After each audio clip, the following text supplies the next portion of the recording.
Today's episode is brought to you by applaudable.net. But I was thinking, like, people are probably particular about where they put the balls, and they want to put it in a safer place. So what I did is I built a glass case. Oh, there's a Brandon Steiner baseball.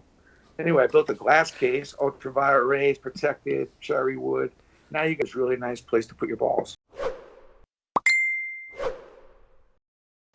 So it's interesting because a lot of people who have been successful. I'm fired up right now. Yeah, I can tell. Myself. Yeah. You're firing me up, but I'm just not showing the excitement as much as some of the people listening to my show may not actually be aware of who you are, being that I'm Australian based. So we'll talk a little bit about your empire that you built before and the one that you're now rebuilding or building, and talk about. They're going to notice in the shots there some sports memorabilia. So you're probably seen as, I'll use the word the king. I don't know that's the word, but the king of sports memorabilia, that you really put collectibles on the map, and you are constantly asking what else, in the sense of what else do people want, what else could they want. So do you want to talk a little bit about the story of Steiner memorabilia? Well, one thing has led to another, and if you read the You Gotta Have Balls book, it really outlines everything. Yeah. But what I can tell you for sure is that one thing does lead to the other, and the stuff that you don't think is not a big deal always comes back around and ends up being a big deal. Some of the players I met early on end up being a big deal, and some didn't be a big deal. But I ran and started Steiner in 1987. 32 years. And last year I decided to leave Steiner and open up two new companies.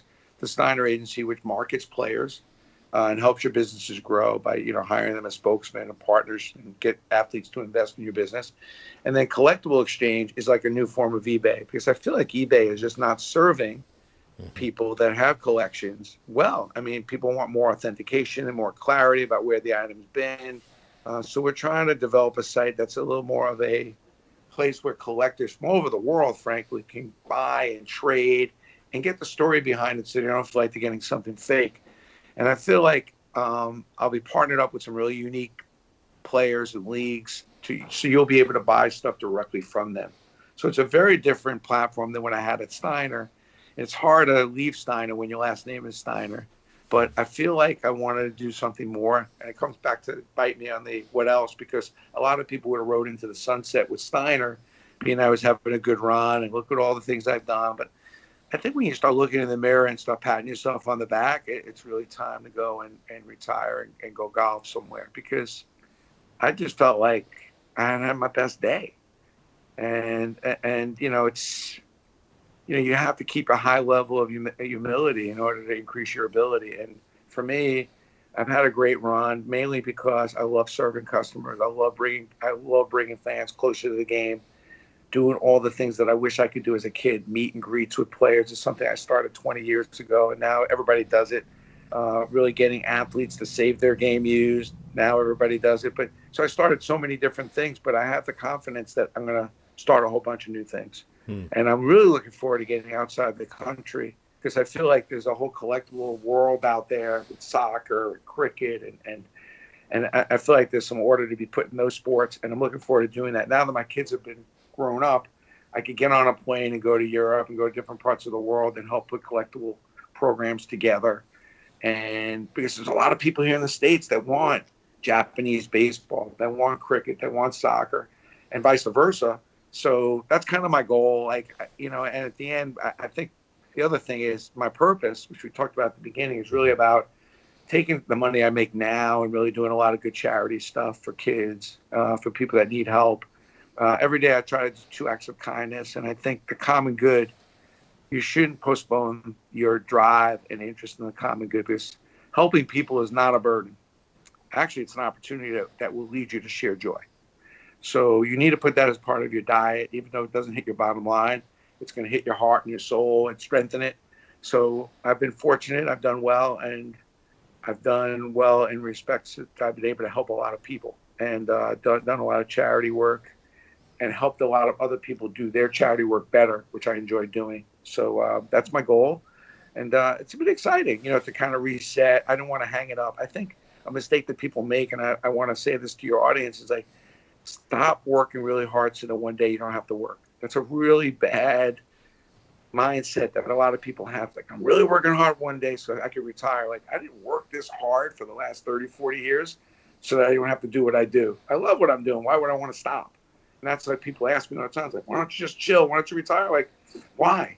I don't, Tom Brady, one of the greatest football players, or doesn't work that hard to be the greatest quarterback. So one day doesn't have to play quarterback.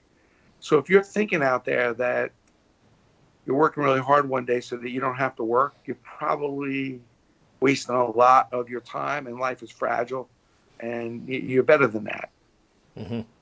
Your passion for work, well, not so much, well, it was passion or a drive, came out of a situation that occurred in the classroom, which gives an example of where the world perceived you at a young age. You know what's crazy is like everything's really boring.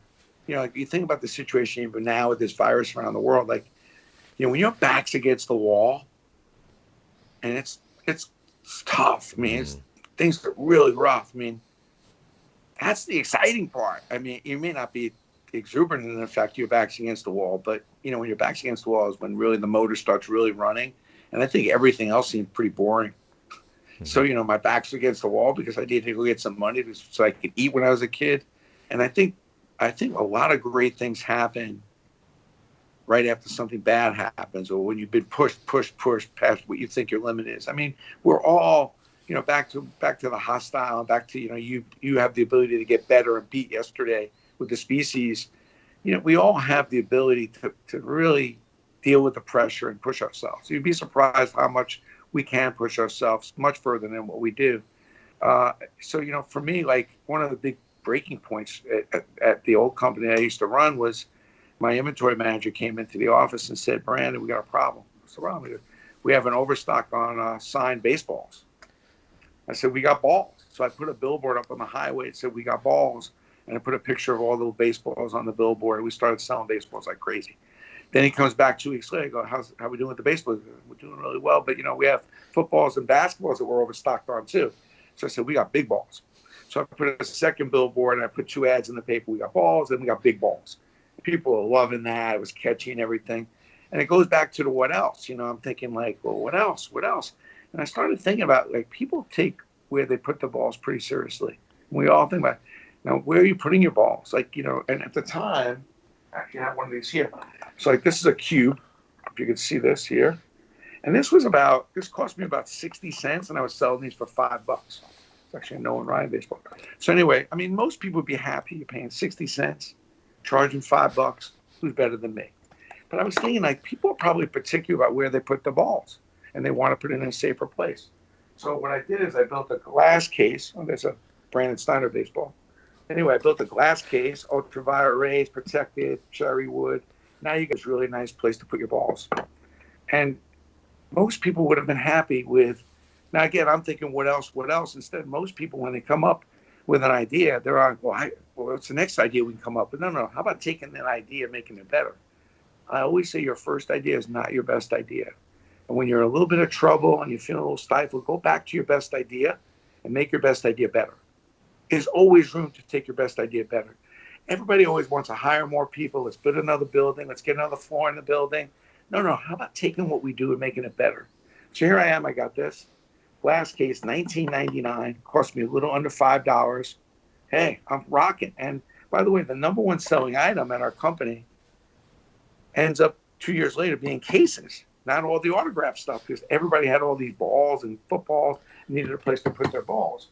Now, one of the things I started thinking about is as I started looking at these cases that people couldn't read the signature on the ball. You got a soccer ball, you can't really read the signature.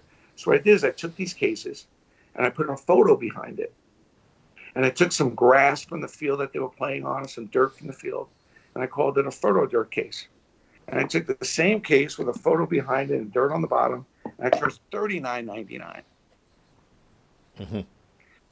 Added $1 cost, not $6 cost, $39. But what the game changer was that I was serving and solving a problem for people. I was getting more emails from my customers thanking me for pretty much doubling the price, even though I tripled my profit margin. It didn't matter. The money, that's the thing. Everybody's so cost and profit driven. Be solution driven. When you solve a problem, price becomes a lot less important. Think about it. Somebody has to answer your problems. So here I am selling this same case for $39, only added $1 between the grass and the photo, and customers are thanking me galore because now they can show off their balls in a place, and now people can read the signature on there. So, remember that your first idea is not your best idea. And the road to success is about taking a really good idea and making it great and then making it greater. If you think about the greatest companies, they're not doing multiple things. Okay, Apple's not figuring out how they can improve the Walkman and trying to come up with all kinds of ideas. I mean, they got 1 or 2 products. That's it, right? Mm-hmm. So, you think about some of the great companies and what they're trying to do. They really don't. They're not that wide. So it may be time, if you're thinking about growing your business, it may be time to actually narrowing your business and actually looking at what you're doing honestly and whacking some of those ideas that you thought were really good and they actually suck, and getting your good ideas and really honing in with your group and your customers and getting feedback to take what's good and make it greater. Mm-hmm. And that's what I learned. You got to have balls really pay dividends. It did. That was your mom's. Was always elbowing, but meanwhile, I end up, coming up with this whole line of cases, which we sold millions of cases, and it ends up being one of my more profitable items. It's amazing.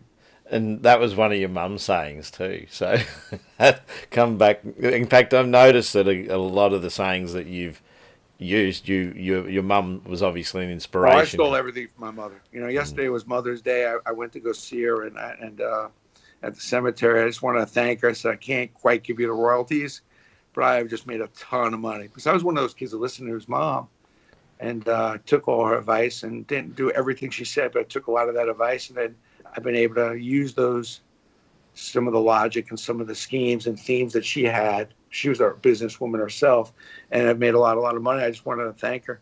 I just finished watching part of Gary Vee's thing, and he actually talks about don't listen to someone's opinion, listen to their experience.